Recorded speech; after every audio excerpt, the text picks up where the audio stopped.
Bonjour à toi. Dans cette petite vidéo, laisse-moi te montrer la voie de Survivant, l'histoire du jeune S. Fan de Bear Grylls, ce manga est pour toi.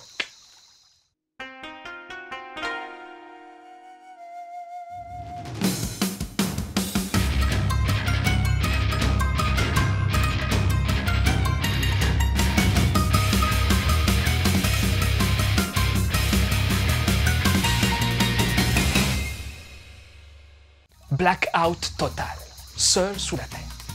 Ça commence bien. Un jeune homme du nom de Satoru se retrouve piégé dans une grotte qu'il explorait avec ses amis. Seulement, un séisme, apparemment bien costaud, a chamboulé tout le paysage et le voilà seul dans un lieu qu'il ne reconnaît même plus car la mer a tout recouvert autour de la montagne où ils étaient venus en randonnée. Satoru se rend bien vite compte qu'il va devoir se débrouiller par lui-même pour survivre en attendant d'hypothétiques secours au milieu de cette nature. Commence alors une quête de nourriture, d'eau potable, d'un abri et, bien sûr, tout ça ne fonctionnera pas du premier coup. Satoru va devoir persévérer pour survivre et aussi tâcher de ne pas sombrer dans la folie liée à la solitude.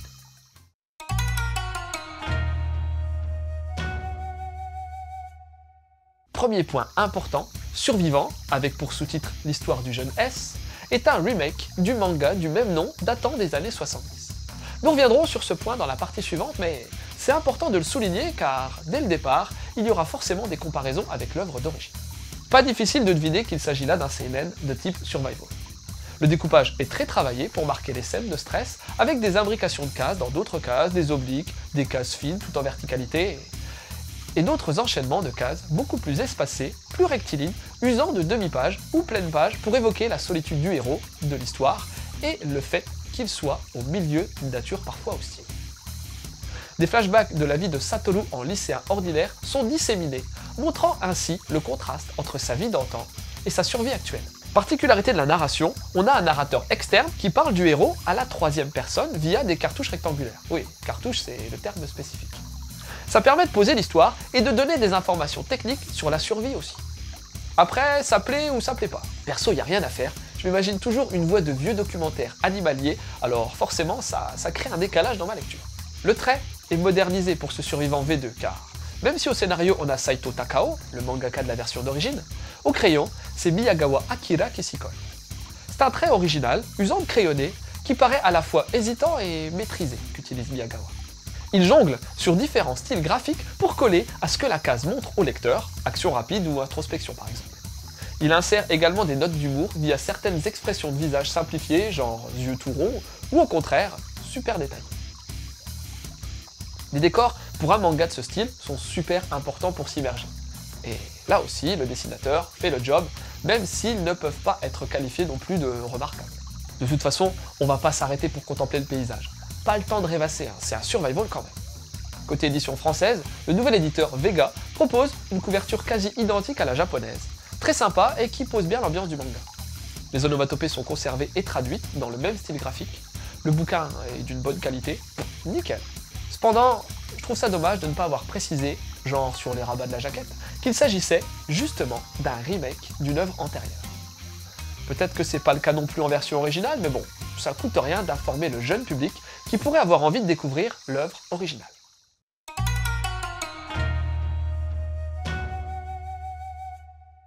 Alors, revenons tout de même sur le pourquoi du comment d'un remake par son propre auteur. En effet, Saito Takao, connu principalement pour Golgo 13, a délibérément choisi de remettre au goût du jour son survivant de 1976. Apparemment, son envie de ressortir son ancien succès survivant des cartons fait suite à la catastrophe de Fukushima. Pour cela, il a préféré s'associer à Miyagawa Akira afin d'obtenir un trait plus moderne. Je redoutais un peu le terme moderne, genre un design trop lisse et lambda qu'on trouve dans pas mal de productions de nos jours. Mais une bonne surprise de ce côté-là, c'est pas le cas. Le dessinateur a travaillé sur quelques mangas, dont l'adaptation du film Appleseed 13 pour les connaisseurs. Mais je saurais pas en dire plus. Et sinon, qu'en est-il de ce survivant V2 face à l'œuvre d'origine? Pour avoir lu Survivant V1, il y a quelques années, j'en garde un très bon souvenir. Un titre dont on enchaîne la lecture des volumes d'affilée, ça veut dire ce que ça veut dire. Alors forcément, l'annonce d'un remake attise la curiosité. Déjà, dans la V1, l'ambiance et la tension étaient bien présentes. L'attachement qui se crée avec le héros, la plupart du temps personnage unique de l'histoire, était réussi également. Et bingo, j'ai retrouvé ces mêmes sensations à la lecture de cette version de 2016. On veut vraiment suivre ce qui arrive à ce jeune Satoru. On espère pour lui et avec lui qu'il lui arrive des trucs cool. Car oui, on peut dire qu'il en veut le jeune garçon malgré tout ce qui lui tombera dessus et ce qui lui tombera encore dessus. Bah ouais, je connais la suite. On peut dire qu'il en a dans le ventre et dans la tête. Pour ma part, le design old school de 1976 ne me rebutait absolument pas, mais je conçois que ça puisse faire hésiter le jeune lectorat. Le style graphique très empreint de l'époque et l'usage d'un fort contraste noir et blanc, ici, laisse place à des nuances de gris et à un style plus doux. Donc l'idée de Saito Takao n'est pas mauvaise. Plutôt qu'une simple réédition, il a préféré une refonte de son œuvre pour toucher un nouveau public. Même si la trame principale reste identique, avec toujours de bonnes infos sur comment se débrouiller en milieu hostile, quoi manger ou non, comment rentabiliser au maximum le corps d'un animal tué, il y a quelques changements, certains faits qui arrivent à d'autres moments de l'histoire par exemple. Un petit regret serait l'histoire des rats. Autant il est très marquant dans le manga d'origine, autant là, on passe vite à côté. Peut-être reviendront-ils en Kikine Satoru dans le second volume, je sais pas. Reste à voir comment l'auteur a décidé de remanier l'histoire dans les prochains volumes. Refaire une série qui a déjà eu du succès peut être risqué, mais on y croit en tout cas suite à la lecture de ce premier tome. Bon, forcément pour les conseils, je ne peux que t'inciter à aller jeter un œil à Survivant, le manga d'origine de 1976. C'est bon, c'est prenant, il y a quelques volumes chez Rose, mais franchement, ça vaut le coup. Et sinon, dans le genre post-apo du même style, je te conseillerais vivement de lire Dragon Head de Mochizuki Minetaro, où des jeunes survivent également à une catastrophe qui les a emprisonnés dans un tunnel alors qu'ils faisaient une sortie scolaire en train. Suspense et malaise garantis.